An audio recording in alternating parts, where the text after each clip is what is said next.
I grew up in an independent, fundamental, premillennial, King James Version only Baptist church.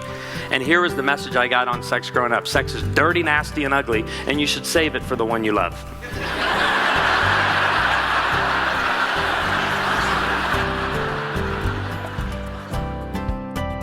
We thought getting married was going to flip a switch and everything was going to be great.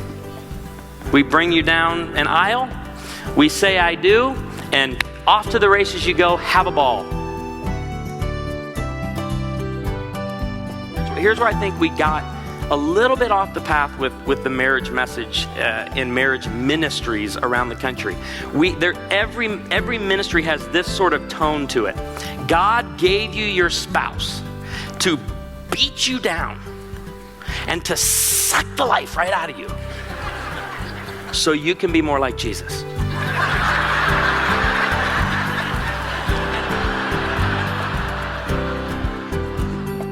Young people today are believing that compatibility and chemistry are everything, but please hear me. Character trumps chemistry every time. Has anybody here been married less than a month? Do you know why you guys love each other so much? Because you don't know each other. That's why you are so in love.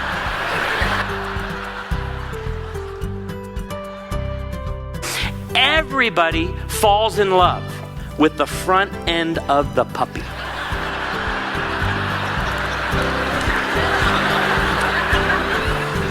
Right now, what you're taking is a good dose of medicine, because a cheerful heart is good medicine. You know, God only has one love language. The way God gives and receives love is through Jesus. He is the source of life.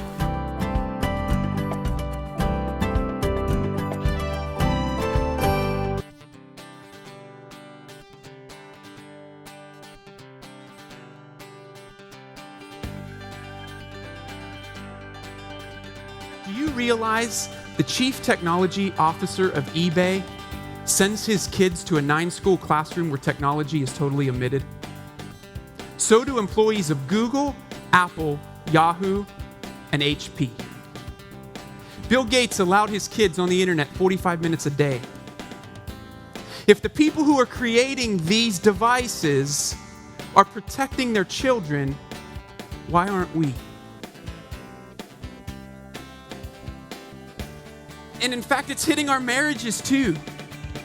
Because as parents, a lot of times what we'll do is we're trying to just survive the day.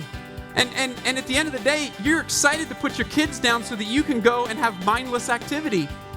And in the name of connecting with our spouses, we're watching television shows. Or we're going off and we're connecting on social media separately from one another. I knew it was bad in a Straub household when one night I asked Christy if she was coming to bed, and she texted me back.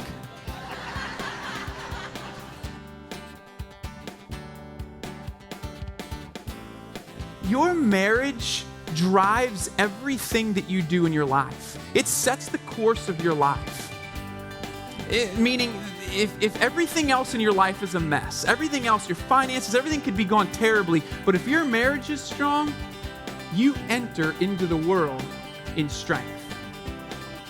But the opposite is true. If everything else in your life is going wonderfully, your marriage could be awful, and you're stepping out into the world in weakness.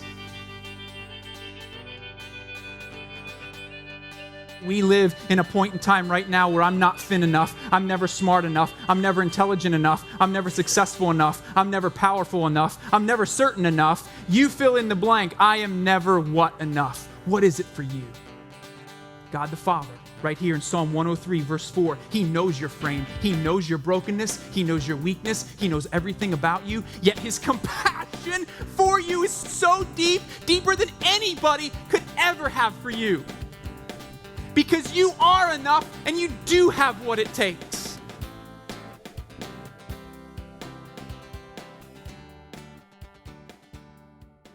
early on, we joked, we didn't really kind of communicate at times. We had like these Civil War musket battles, with each other. So as she's talking, I'm not really listening to understand. I'm looking for really great rebuttals, So I'd kind of, I'd put the bullet in there and put the gunpowder, and I'm just reloading the whole time she's talking. Like, I've got a great comeback for that. This is going to really hurt. I'm going to bring this up about what you did 2 years ago. Are you done? Boom, And then as soon as I'm done, she's got a great answer for me as well. And so, you know what? We're not sitting next to our enemy. Mm-hmm. Right? We're sitting next to God's son or God's daughter. And they deserve our best when it comes to communication and conflict resolution. Your marriage deserves the best. God deserves the best, that you honor him in the way that you communicate. And it will be a game changer if you'll wade in these waters and really begin to kind of get a handle on your own negative communication patterns. What we hear a lot of is you've really got to resolve your issues. Oh, you got to get those issues resolved. Well, there are some things about my wife that I am not going to have resolved or understand until heaven. You know what I'm saying? I remember the defining moment is when I walk in and she's done the nursery, and she's got this big dilemma. And here's the dilemma. The crib's against the wall, and there's a little ruffle at the bottom called a dust ruffle, which only a woman would have created a ruffle designed for dust. So she says right there, she goes, I've only got enough material to put it on the front and not the back. And I go, well, you don't see the back. It's up against the wall. She looked at me like I said, our baby's going to sleep in the mailbox every night. For her to fathom our child living in a world with a one-sided dust ruffle was just more than the woman could. And it was that moment, and I thought, and our kids are bigger now, and I just went, there's just some things I'm not going to get. I'm just not. And she doesn't understand why during football games that I reach down and I pick up the ottoman and do like this. That doesn't make any sense to her. Guys, does that make perfect sense to you? Sometimes you just need to pick up the ottoman, right? You don't know what you're going to face in the future. But here's the thing that God does let you choose. You can decide who you face that future with. And one of the best ways for you, I believe, to have one of those positive, soul-building marriages is to listen to the words of Jesus. Infatuation has never sustained a single marriage. Your destiny, your happiness is not dependent on one person. Sometimes the first step in finding a good marital match is getting out of a bad dating match.